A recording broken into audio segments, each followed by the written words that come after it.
Well, welcome everyone. So happy to see you. I'm Sergey from Tech York. Question, who has ever been to another Tech York event before? Anyone here? All right, so most of the people. For those who were not here, I'm Sergey, founder of Tech York, this little thing. What we do is very simple. We just, I'm always trying to put it right in English, but always fail. So last Wednesday of each month, we hold an event. That's what we do. We hold an event, it's a tech event on various topics, very different topics, a lot of entrepreneurial topics, a lot of deep tech topics, a lot of social tech topics, like very different topics, but this is what we do. Just one event per month, every last Wednesday of the month. It's a very simple thing. And we started back in October 2022 when we held our first event. And back then, it felt like the tech scene in New York was very different from what it is today. And I'm actually very excited and very happy to be here today and to see how quickly things change. So for those of you who don't remember, there was no regular events at all back then, which was surprising to me. That's why I started this, because I just wanted to meet some of you. And I did meet quite a few of you actually at the first event. And since then, to fast forward to today, I am very excited to see how things are developing and to see how all the communities collaborate with each other, to see that we not only have communities now that host regular events, but we have places like Patch who support us with the venue. We have people like Henry who help to consolidate and do this umbrella between the organizations. We got lots of partners and even some sponsorships, like we have free food at Tech York today, first time ever. Please eat it, don't let it go to waste, right? And this is amazing. And in October 2022, we made a survey, just very simple one, like, hey, what do you want to do? And in top things that people in the community said that they would love that communities collaborate with each other more.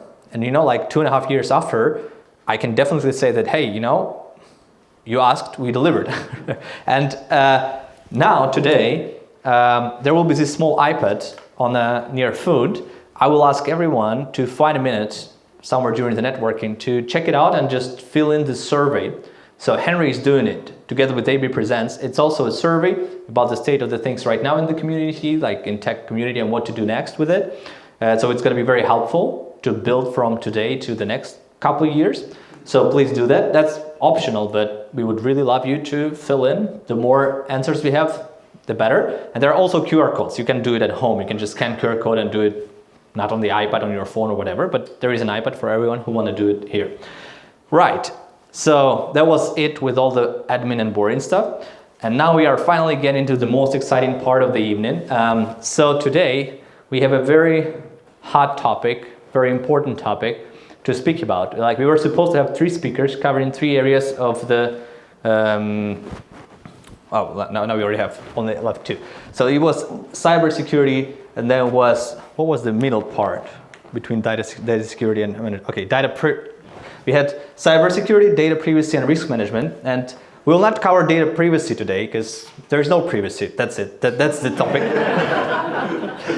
So we will focus on the more tangible things like cybersecurity and risk management. And I couldn't imagine more professional, more appropriate, more deeply knowledgeable industry leaders that will speak on those topics, right? And the first of the 2 will be Dr. Yann, who is the CEO and founder of Firmamentum, and he has around 3 decades in the industry, right? And he will cover the cyber security topic. So everyone, I present you Dr. Yann Galansky.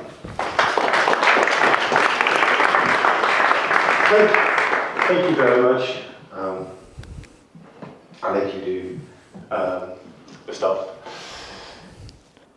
Right, so who is responsible for cybersecurity and why is it everyone?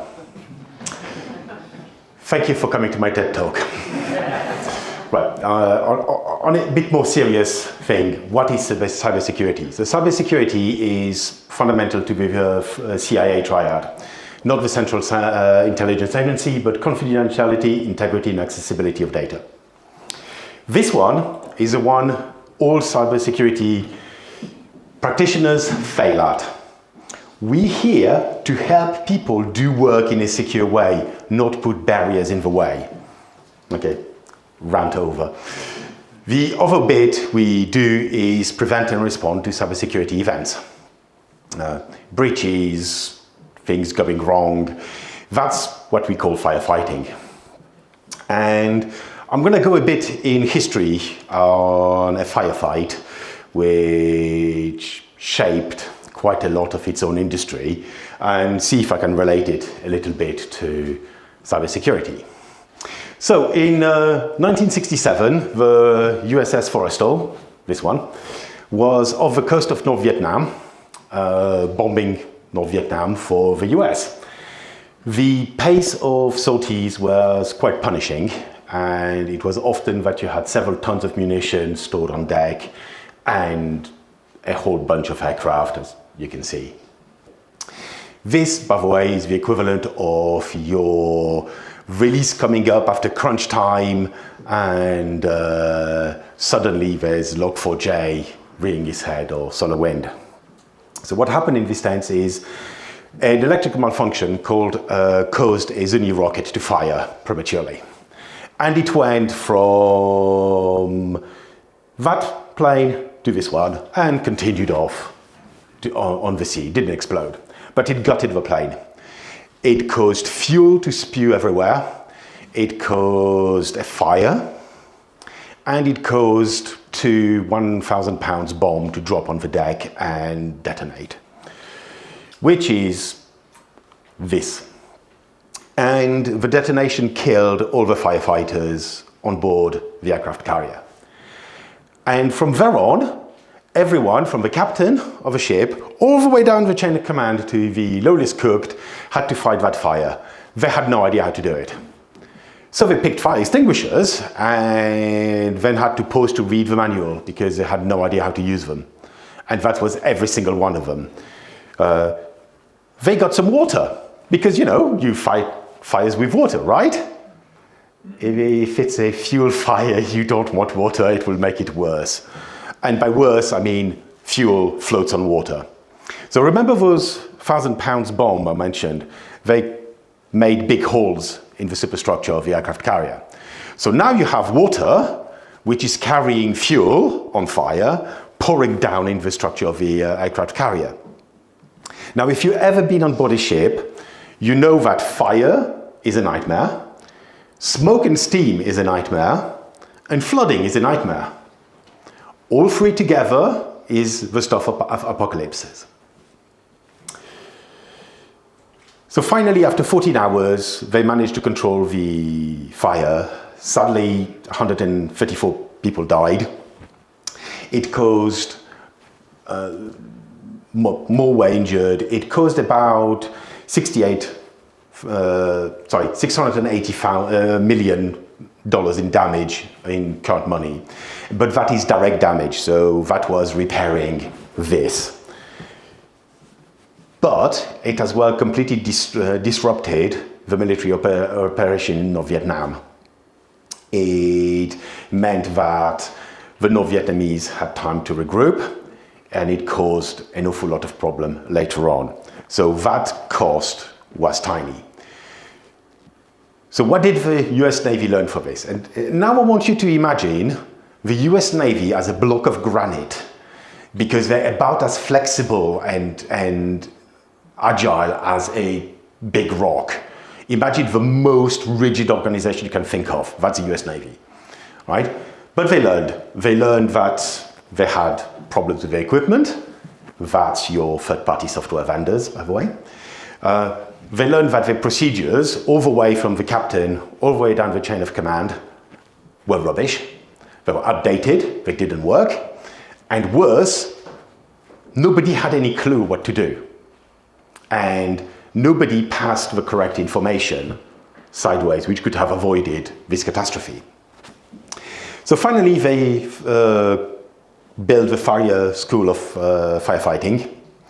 And now every single sailor in the Navy watched the film Learn or Burn, which is about an hour long, very detailed description of what everything what went wrong.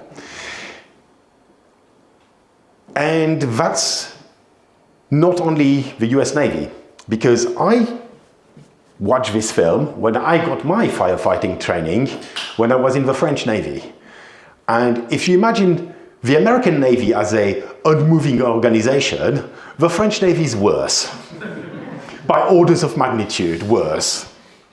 Right? So they managed to learn something from the Americans, already contagious, and that was, well, 50 years ago, 60 years ago. Meanwhile, we in IT still store customers' passwords in the clear in a database. Yeah. So what has it got to do with cybersecurity? So the first one is mistakes are costly. You know, that one tiny malfunction caused a catastrophic failure which pretty much hampered the whole military operation. And of course, there's never enough money to do it right, ever. But there's always going to be plenty of money to fix it. And the next 2 points are kind of the same point, but it's so important I wanted to make it twice. So you will rise to the level of your training, not your wishful thinking. If you don't know what to do, you will do the wrong thing. Of course you will, because you're in a panic. You go, oh my God, I need to change a firewall rule. Oh, oops. Whatever you do, you will do it wrong. So what helps now? Well, there's 3 things you can do. The first one is to have a risk register where you determine the risk your enterprise is under and what mitigations you've put in place to make it less bad. Threat modeling, where you just go, well, how do the attackers get in? And once they're in, how much damage they can do and how to mitigate that. I noticed a few people nodding their heads. Thank you. And those 2 feed into the third one, which is incident management. And it feeds into the policies, the procedures. But it's great to have a procedure, but if no one reads it, or reads it during an incident, yeah, we know what happens to that. So run training sessions. It could be a tabletop, around coffee, around some food. It could be someone breaking staging for a laugh, because, you know, let's find out what happens. But run those exercises. So who should do this? Well, everyone. Absolutely everyone should do this. The great thing is all you need is a pad of paper and a pencil and an eraser or a rubber if you get it wrong. But that's it. That's all you need to do. So reach out to me if you need. Reach out to your cybersecurity department. They'll help. But run this, do these. It's not rocket science. It's really, really simple.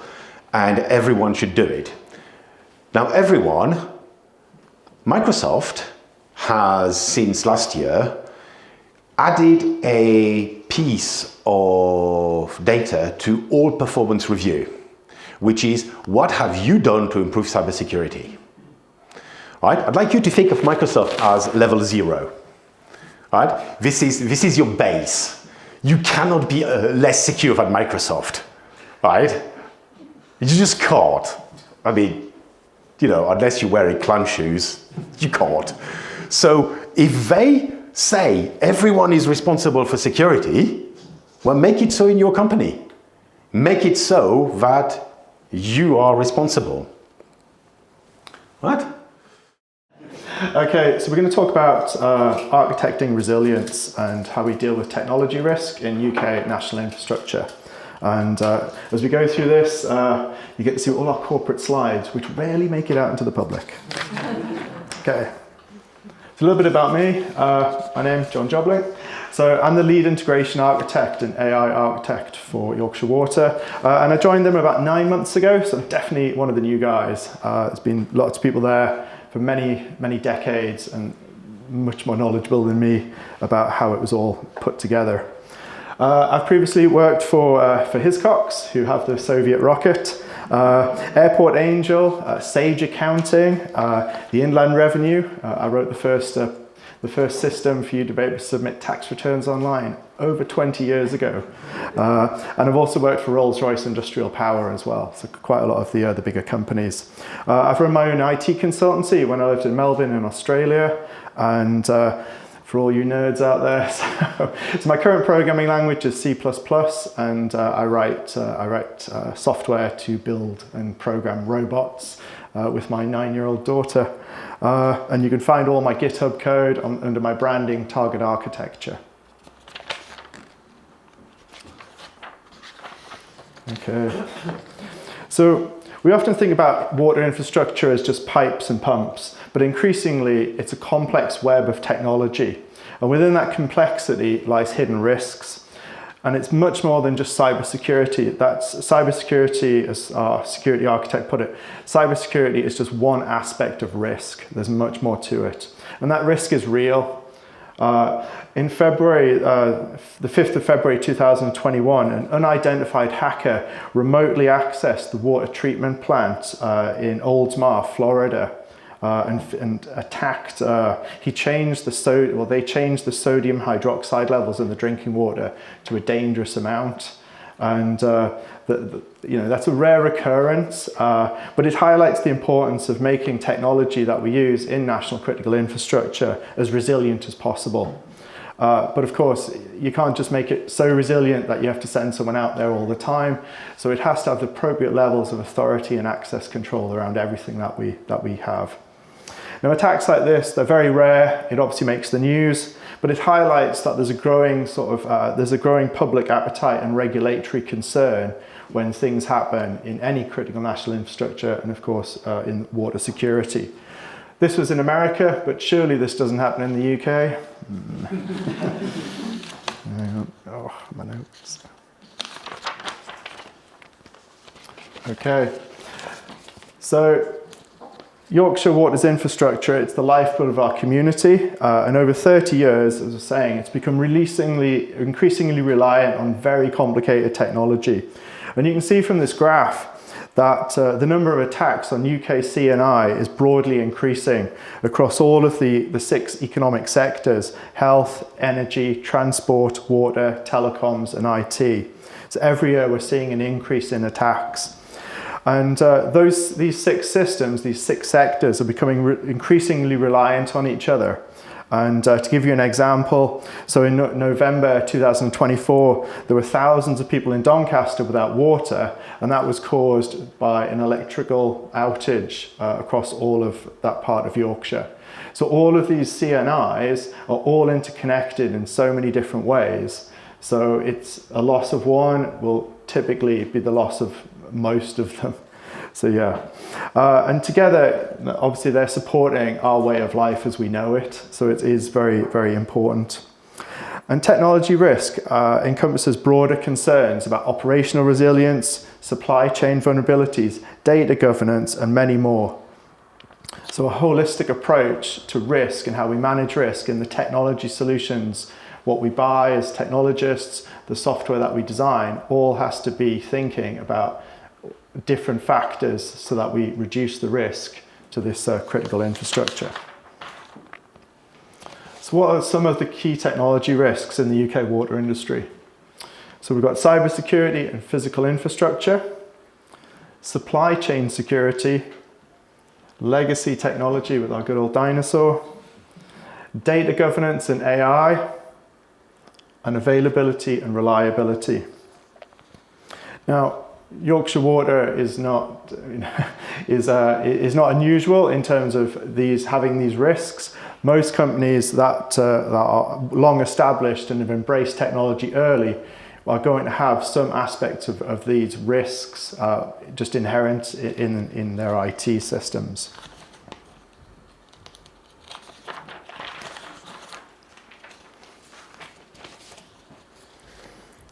So what are we looking at here? So cybersecurity and physical security. So there's been an evolution in the threat landscape. So now we're seeing more state-sponsored threats, ransomware attacks, and an increasing sort of insider risk is becoming more and more of a concern. And like most companies that have some sort of physical infrastructure, water companies who use what's called operational technology. So this is technology to open and close valves, set chemical limits, all of that. It's all done through technology. And typically it's done through a system called SCADA, which is what you can see here on the right-hand side. This is a typical sort of SCADA system for a water treatment plant in America. And now we're seeing these common attack vectors where industry, they're actually going in and attacking these industrial systems. And a lot of these systems that we call operational technologies, they're very old. So this infrastructure is often built for systems that were designed years ago, and it's designed to run for decades and decades. But over time, of course, that's becoming more and more vulnerable to modern threats that were not perceived when the infrastructure and the hardware was actually commissioned and programmed. And that concept of it, well, it's still spinning, so let's keep using it, that's prevalent in many, many industries. But increasingly, of course, we've got newer systems that are moving away from this sort of command and control structure, and we're using more IP-based technologies. And so we're starting to see the convergence of IT technologies, which typically use IP, and OT technologies that typically use SCADA. We're sort of seeing the convergence of these different technologies, and that's bringing a whole new set of attack vectors, which we all have to be cognizant of and think about with the challenges of securing it.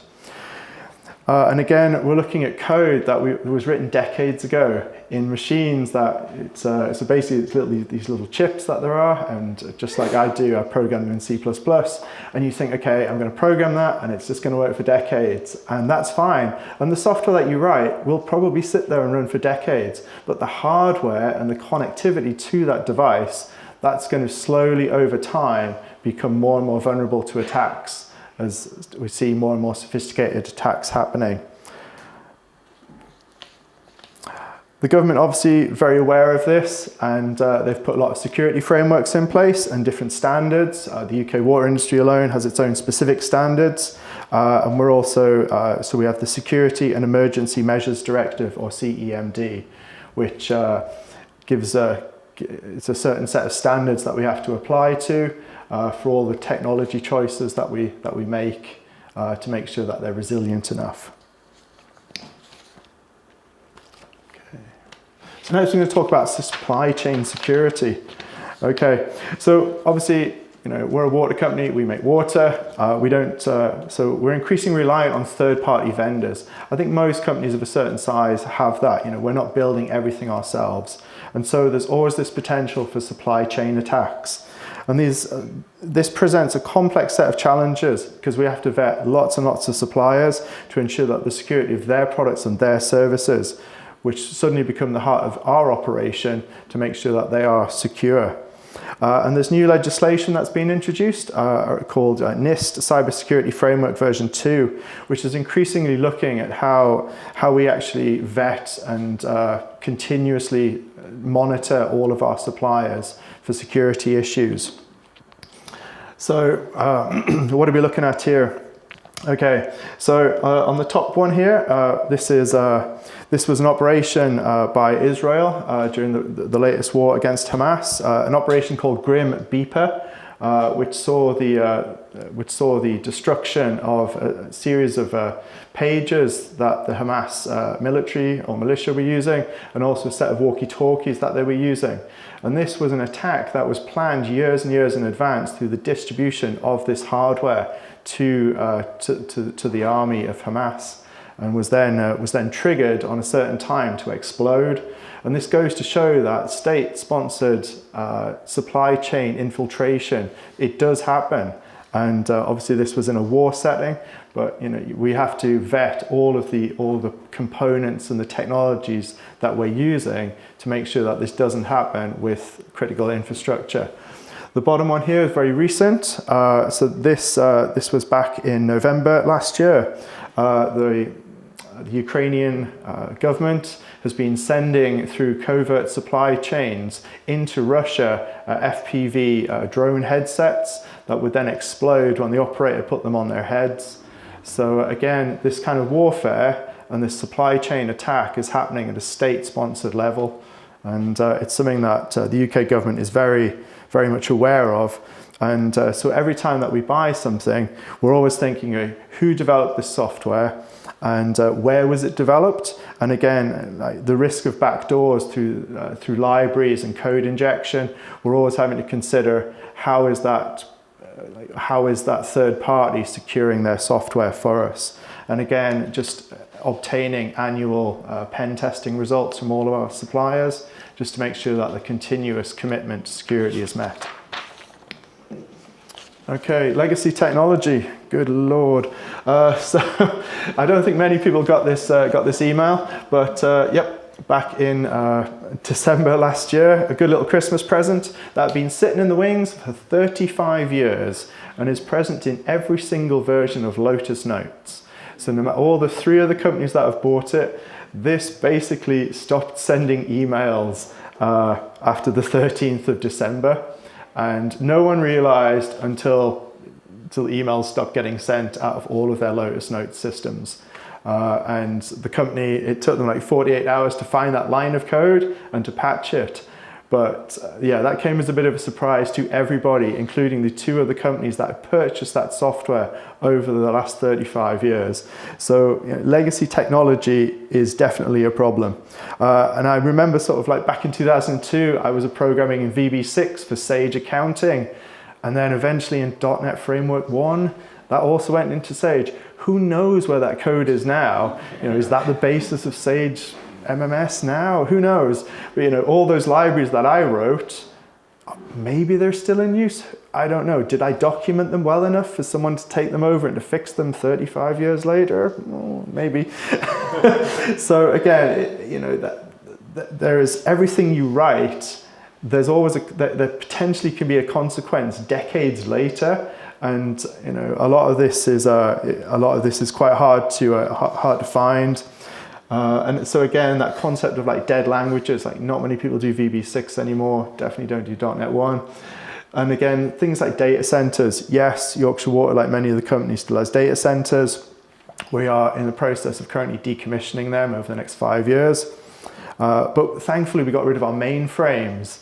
But at Hiscox, good Lord, there's still a mainframe kicking around in Paris somewhere. So that risk of having the legacy hardware and that legacy software just carries on, and it can carry on for generations of programmers. So how do we minimize the risk of some of these old bits of code and these old legacy technologies? So one of the patterns that we adopt is called the Strangler Fig pattern, and we take that piece of technology and we wrap it in something more modern, like an API, some way of automating the user interface of it, and that helps us slowly decouple the rest of the estate from that piece of legacy technology. And slowly over time, we get to the point where we've replaced all of the original tree, as it were, that old piece of technology, and we can just get rid of it then. But that takes a long time. That strangler fig, if you've ever seen a strangler fig, it takes years for them to kill off the tree. But it's a pattern that we've adopted over the last 10 years, and that is slowly starting to bear fruit now, because we've decoupled sufficiently to say, okay, that tree's dead, we can leave it alone. And again, another piece of our technology that we use, a modular architecture, and that lets us scale out a lot. So a lot of the technology that we have can only support a throughput of, let's say, like 100 commands per second. But when that was written, that was fine, because we only had 10,000 sensors in the sewer network. But now we've got 90,000 sensors in the sewer network. So that piece of software cannot cope with the additional demand.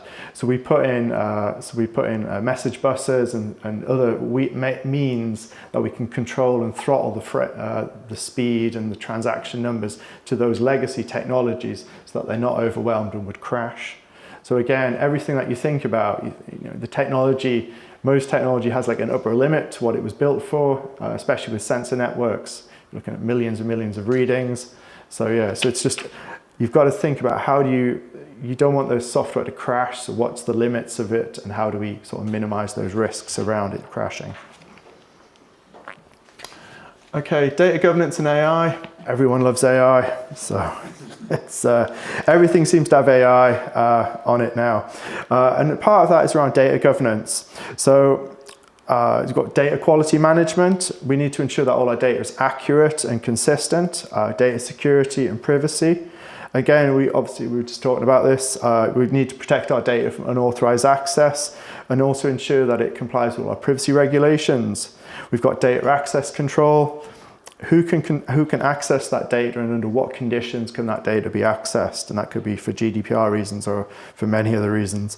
Data lifecycle management, again, managing our data from the creation to deletion. That's obviously a huge thing. And data auditing and monitoring. We need to track data usage and identify any potential issues with that data so we can actually correct it. And of course, now that everything has AI and we're seeing more and more novel uses for our data, this is an example here of like a sewage pipe defect classification.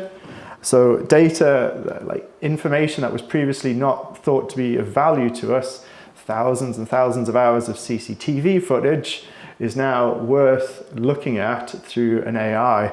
But of course, that has a lot of issues around the provenance of that information. You know, is the information good enough quality? But one of the key risks around AI is training data. A lot of companies would like to take our data, that footage, and take it off-site to train their models. And again, you know, we can't have that data leaving our estate. And so, yeah, so it's quite a lot of companies like, oh, you have to do that on our cloud. And we're like, yes, you know, that's a condition of our data, is that you need to not train it externally. So there's things like that, which a lot of people don't think about because AI is obviously quite new. Availability and reliability. So obviously everyone likes coffee, tea, beer, things like that. You all need water for these things. That water is all sourced locally. For us in York, it's sourced from the river. And all the time, you know, technology through a range of measures, including humans. We've got a lot of technology that's monitoring the technology, and we've got a lot of people that are monitoring that technology as well to keep everything running 24/7, 365 days of the year. And so a lot of the time when we're thinking about a solution, we have to factor in redundancy and failover in a lot of what we do. And the challenge to a lot of this is how do we connect older systems that are very legacy with more modern systems? They might have different patching cycles and other systems that might be down for longer periods than what we'd expect a modern architecture to have. And again, we're moving to the cloud. We've been in the cloud for many years, and that sort of changes the paradigm. You're not just sitting like keeping the servers warm. It becomes someone else's problem. And that's definitely changed a lot of it reduces a lot of the risks that we have. It definitely brings other risks to it, but on the whole, cloud adoption has removed a lot of risk from our business. But of course, everyone's like, great, Azure offers 5 nines of availability, so that's 99.999%. That's really good until you're in the middle of the North Yorkshire Wolds and there's no internet. So it doesn't matter how good your technology is. So that availability and that resilience. So what we've started doing is actually fitting Starlink dishes to some of our vans that go out and have particular patches. The Wolds being a very particular example, those deep valleys, pretty much impossible to get a mobile signal to, but Starlink, perfect. So we can keep that connectivity going in certain areas. So it's making sure that the software that we have can cope with some of the failovers from like one device being connected to the mobile network, then flipping across to a Starlink network. So all those different parts have to come together.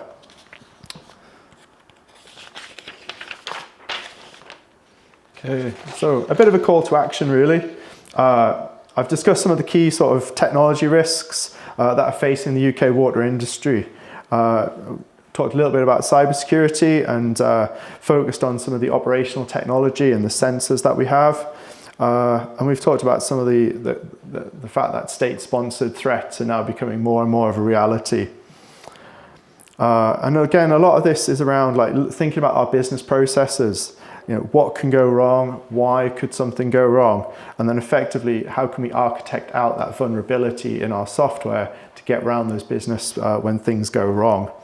And again, sort of picking a good framework. I'm an architect, and so it's good to have some help, especially when you're choosing a framework. And we've actually chosen the Microsoft well-architected framework as our sort of go-to, and that just helps us out to make sure that we provide a consistent approach to how we solve our technology problems, because a lot of this concept of risk, redundancy, it's all in there as a set of checklists. And again, you can go through those checklists and go, oh yeah, I didn't think about that thing, but it might be critical. So again, it's just having those checklists that we can go through and to make sure that we've covered all of the aspects that are needed to create resilient and reliable software. Does anyone know where this is? No? Okay. So, so this here is this is actually where York used to get all its water from until 2011. So this photograph was taken in 1846. So a very, very early photograph. And it shows the three sand beds that were used originally to filter the water straight out of the Ouse. And it would take 24 hours for the water to sort of percolate through the sand beds. And then it would be pumped up to Severus Hill at Acomb. And then from there disseminated out into the city. And that at the time was state of the art. This was like the first piece of this technology that was introduced into the UK as that it was the fastest way to filter water. This is all gone now, thankfully, but it survived for 150 years as a piece of technology. And only in 2011 was it actually all replaced by a building about the size of Patch that could produce all of York's water within 2 hours.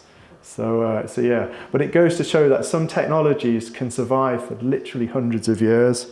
So yeah, and still very functional. So thank you very much for listening. Well, gentlemen, thank you so much for fabulous talks. Now I feel a bit safer about Yorkshire Water. And thank you for reminding that I am responsible for cybersecurity, as all of you are too.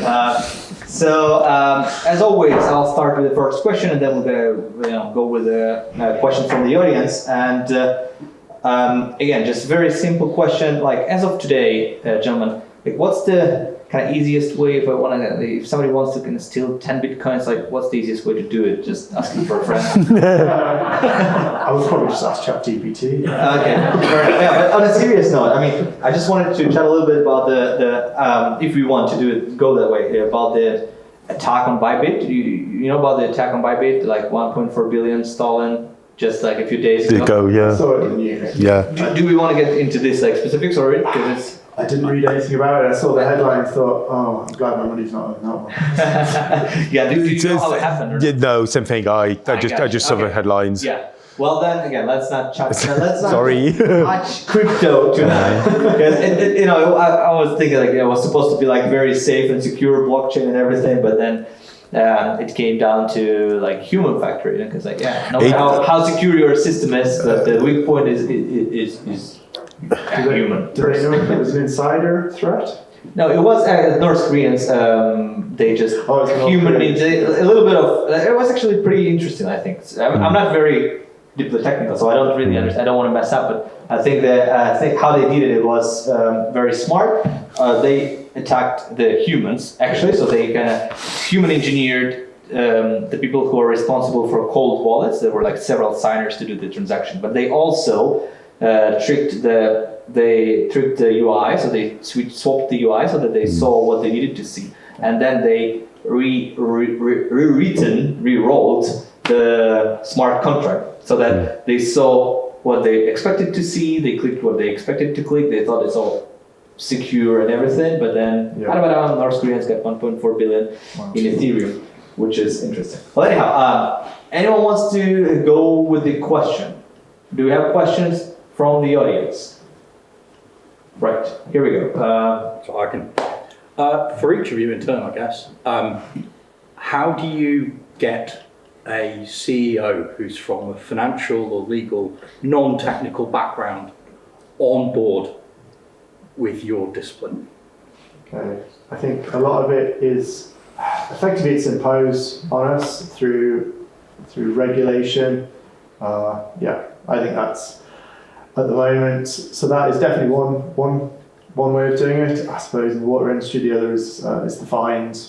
So yeah, there's a financial penalty for failure, but again, a lot of what we do is regulated both at from Ofwat, Department of Water Industry, but again from the cyber yes, what's it called? The NIST frameworks that we have to follow, and the CEMD directives, so the emergency measures directives. All of them have to be followed. So yeah, I think that's probably the biggest carrot, the biggest stick and carrot. What he said. But if you're working in a startup or in an industry which is not regulated, it's tough. The best bet is if you can con your CEO with a phishing email and make him pay for dinner,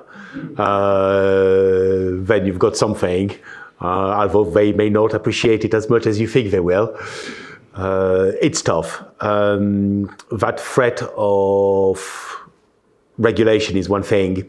The other is the NIST framework is a non-audited one. You do your own audit. You can show that you've done it, but you can always lie on what you've done it. There's two frameworks. There's ISO 27000 and SOC 2, which are audited frameworks. They will cost you a lot. How mature your enterprise is can vary from a few tens of thousands to a few hundred of thousands. But big enterprise will not do business with you unless you have one or both. And that's a way to approach a CEO. You're saying, hey, you want that contract with Emirates? You need this. Good luck. It's going to cost you. But they won't like it because it's expensive. It's a lot of disruption. And it's a future promise that you may get a contract. Thank you so much. Thank you. Do we have another question from the audience? Or okay, there is one. Yeah, if quantum computing really arrives, is it going to destroy all our security infrastructures, or is that just imaginary? Here we go. Yes, no, maybe. So there are already people writing encryption algorithms which cannot be broken by quantum computers. But of course, then the UK government decides to destroy encryption because think of the children or some other idiocy. Pardon my French. So will it break everything? Yes. If it's done in secret in a lab and nobody knows about it and one nation has it and everybody else doesn't, then yes, it will break. Just look back at the Enigma machine. Enigma, as we all know now, was completely broken during the Second World War. And the last country who used Enigma, I want to say it was Brazil, and it stopped in the 80s. So yeah. Yeah. Will it break everything? It's hard to tell because, yeah, as you were saying, sort of these newer curve ways of doing encryption everything can be defeated. I'm convinced of it at some stage. But again, it's that constant battle with any technology. There's always some way of bending it, breaking it, or just completely removing it.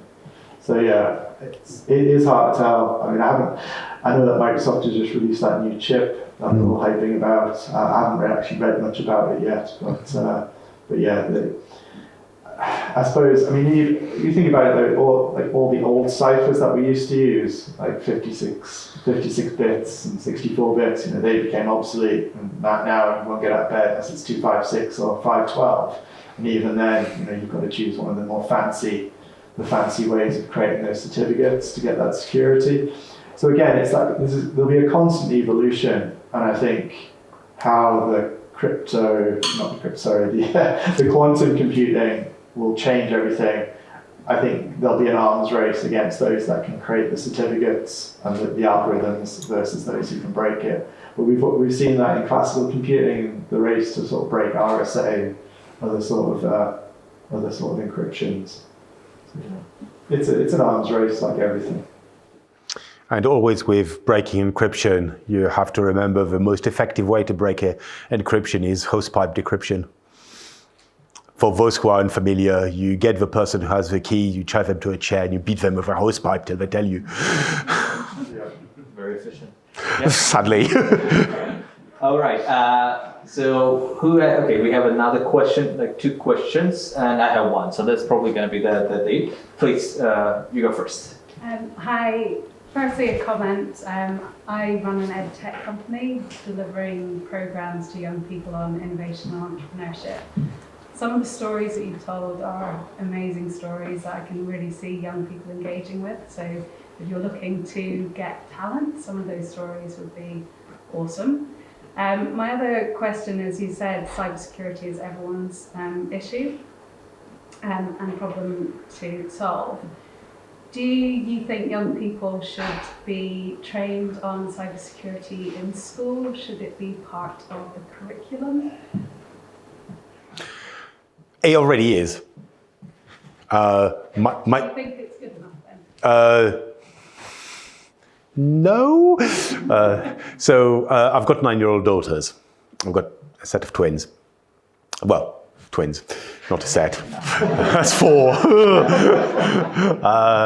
But they already have security training as part of their school. You know, don't share your password. Be careful what information you put out there. Do these things.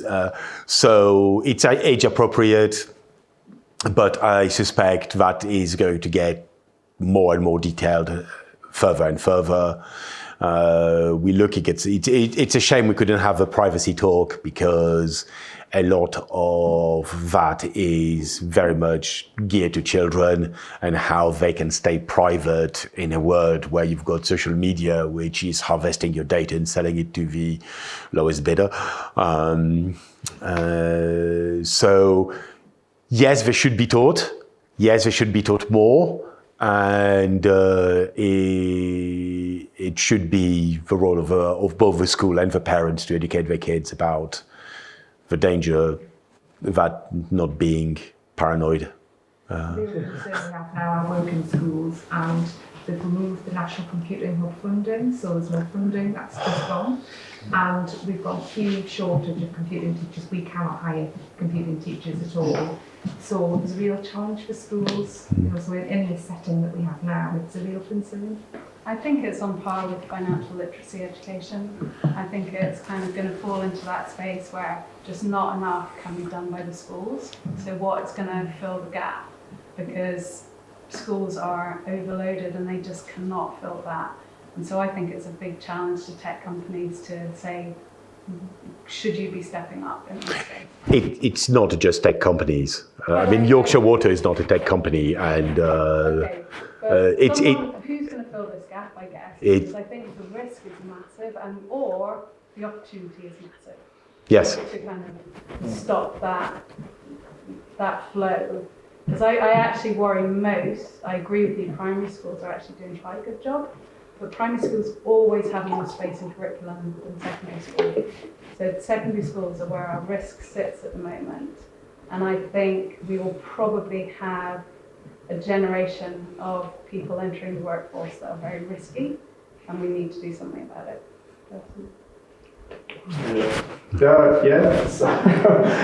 Yes. I know that, so there's a lot of security training given at Yorkshire Water. About every 3 weeks we go through a training cycle around security, covering different topics. It takes at least 2 weeks just to go through the initial security set of briefings.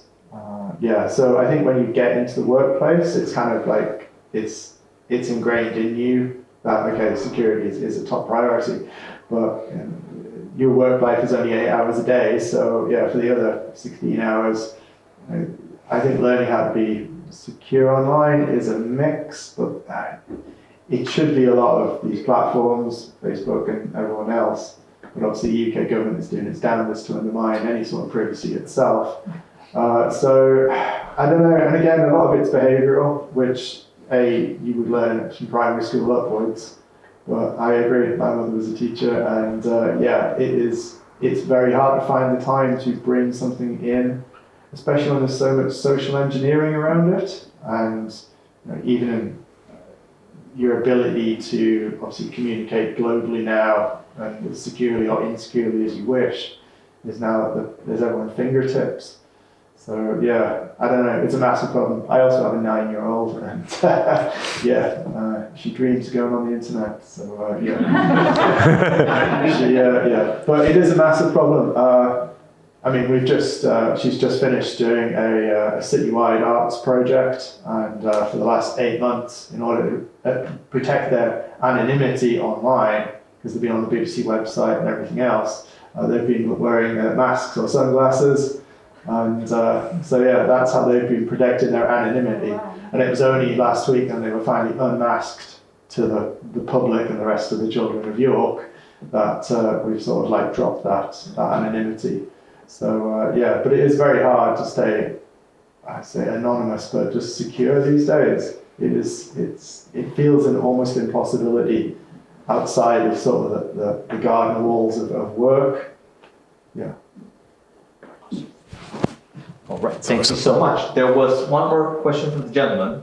Yeah, mine's a lot more perhaps niche and less interesting, but threat modelling. You sort of talked about threat modelling and how you promote that. How do you go about promoting that within your enterprise and infrastructure? And did you use Stride or Pattern, or what frameworks do you use for your threat modelling? Do you want to start? Yeah, okay. I'm not entirely sure. So the security architect that we have, I'm not entirely sure what framework we use, but there's like a regular set of briefings with the government about sort of what we're doing, sort of like to look at all the risk mitigations that we've put in place, and that kind of trickles down slowly through the training that we receive. So there is quite a lot. In terms of threat modelling, again, a lot of that is about bringing in sort of specialists into the organisation and to go around sort of, especially with Yorkshire Water, to go out actually into the assets to look at what the threats could be. And again, a lot of that is around sort of physical security, and there have definitely been a lot of upgrades in the last 5 years around physical security. Getting into most places is almost impossible now. So it's and again, the threats change all the time. So something that was initially like the world's most secure, like I know that we've just upgraded our digital locks because they were originally at whatever the certificate length was, but that was broken like 12 months ago. So every single lock at Yorkshire Water has been physically replaced with one that's like basically unbreakable, hopefully. It's a constant evolution, because the technology that was state of the art 20 years ago is basically obsolete now. So on small enterprise and startups, especially in the tech world, I generally just have a tabletop exercise and just go, right, draw me a diagram of your stuff. And then I just go, okay, whoever finds a security flaw gets a beer. And it's silly, but then you just go, okay, put on your hacker hoodies and masks, and let's try to break it and figure out if you've got enough there. And at the end of the day, you have a whiteboard full of stuff, and you probably have maybe one or two things which you need to address, or maybe you have a dozen things you need to address, and then it's convincing your project managers to make room for it in things and look at your risk appetite. Again, having perfect security is not something you want, and it's certainly not something you can afford. I mean, I requested at least a dozen bodyguards if they're going to send me to the Niger to work on oil pipelines there, because kidnapping is a thing which happens on the horribly realistic timelines. So I told them, yes, I'll go, but I want my personal army with me, thank you very much. I didn't go. But for most people, having a bodyguard is pointless. So it depends on your level of security, it depends on your threat. Again, if you're working and an example, your cans of Cokes are not going to deliver to the pub today. Okay, boohoo. If it's painkillers for cancer patients, yeah, they can't be late. So you have different threats, you have different ways of addressing them. But fundamentally, as for frameworks, I just use pen and paper because once you do a big threat modeling like Microsoft wants you to do for pen testing and things, you have your whole network mapped, you have all the threats, you have all the whole things, and you show it to your DevOps team, and they go, oh yeah, we got rid of that yesterday. Oh no, we're not using this, we're using Terraform anymore. And you just want to either kill them or kill yourself because you have to start 6 months again of doing this, and it's out of date too fast. So you want that quick feedback loop. That's what I think Agile gets wrong. Quick feedback loop, identify your things, fix them, document it, and move on. And as more of your developers, more of your staff learn how to do it, they start seeing things and fixing it themselves. So you don't have to constantly poke at them because they get that mental state, they get into thinking about those problems. So they may just go, you know what, that code, that padlock, the 3, the 8, and the 9, the keys are completely worn out. I wonder what the code is. It's interesting because Yann, in his presentation, talked about incident management training, and I'm not like that high up in the company, just an architect. But yeah, I've been on a whole day's worth of incident management training, just in case everyone else is not available somehow. The fate of Yorkshire Water would go to someone like me, which is ridiculous. But it's the fact that everyone is trained, and it's a bit like that fire safety video. Everyone goes through that training so they know what would happen in the case of an incident. And you go through it, you think, why am I here? But then, just in case the oil tanker does catch on fire, then everyone knows what's going to happen, what would work and what doesn't work. Perfect. Thank you so much. I mean, we ran out of time for questions, but I still kind of want to ask my question. I mean, so I'll try to be quick. Go for it. Quick answer. Yeah. So my question is about like more practical and kind of business sort of for the years of business, I guess, and it is related to the generative AI, servers, and data centers, right? So, like not that long ago, like just the cloud was not a big thing, right? Every other company had their own servers, their own data centers, but then AWS started and others, supported. And first, like in the first years, companies didn't really trust it, didn't want to use them, but then really quickly they became like, now it's like a standard thing. Nobody was afraid of giving their data to AWS or whatever.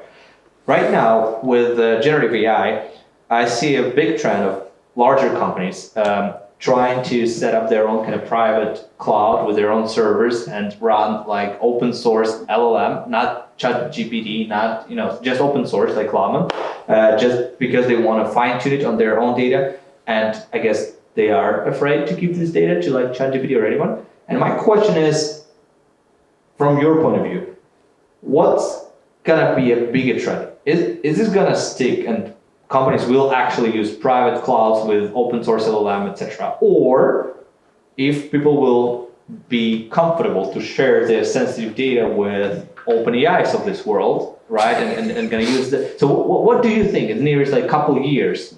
Again, like, do we need to buy those GPUs and do those servers, or just stay around? Not putting your data center. No. So I mean, we're doing it now. So we have AIs that are running in our Azure estate on the Microsoft AI Foundry. Yeah. But they're within our tenancy, so that data is not going anywhere. if companies come along and they say, well, okay, we've trained a model already, and it is a benefit to Yorkshire Water, we'll buy that model, but it has to be installed in our foundry to run. So the data never leaves the garden walls of our estate, but we're getting the benefits of their pre-trained model. But do you use open source LLM or do you? No, they're proprietary. They're proprietary models, but they'll run. But to fine tune it, you gotta give them data. Then it's like how? No, they're pre-trained models, but they've been trained on other industry data, so they're not specific to us. And then effectively, we're just doing that sort of reinforcement learning when they come onto our estate. Okay, interesting. Yeah, what do you think? So Forbes had an article 6-8 months ago. Forbes, Gartner. So I'm mixing my big names. So Gartner had a article about 40% of companies who deployed AI had sensitive data leak. I disagree. 40% admitted to having leaks. The other 60% either lied or didn't know they had leaks. Basically, if you give your data away to an AI, that data is now public. You have lost complete and utter control of it. You may as well put it on the internet with, here's my top secret data, please hack me. That's it. It's if you want to use an AI, you have to run it locally. And my thing is, if this AI, can I delete it? Can I delete the AI and delete all the data I fed it into it?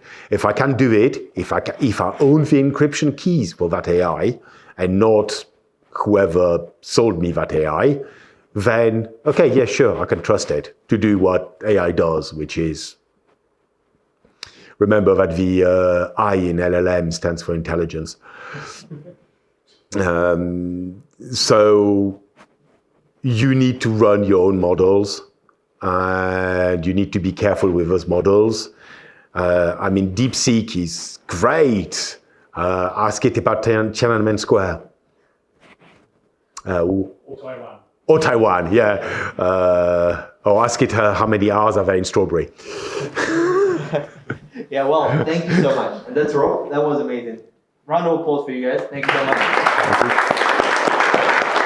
Thank you. Now we have more time for networking and some food and drinks still. Please enjoy yourselves, help yourselves, and thank you all for coming. Don't forget about the survey on the QR code or iPad. That's going to be very helpful. Thank you. Thank you. All right. Thank you so much. Thank you. That was great. That was great.